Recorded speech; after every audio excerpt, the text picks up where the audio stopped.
A person on BGSU's campus that has my back is Dr. Holden. He's the director of my learning community, and from the first day I stepped on campus, he just made me feel like I was so important and I was meant to be here and I was going to do amazing things with my life.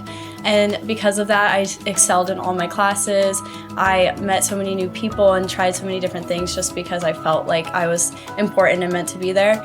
And all throughout the last 2 years, he's just really been there for me. Whenever I am sick, he always checks up on me. Whenever I need something, he's always there for me. I see him around campus all the time, and he'll, no matter where he's running off to, because he's a very busy man, he'll stop and talk to me and make sure I'm doing all right. And on all my tours, he'll pop in and say something about how great I am and how lucky the tour group is to be on my group. So he's just a great, positive person on campus for me, and we joke about him being like the dad of learning community, but he really does feel like my father figure on campus.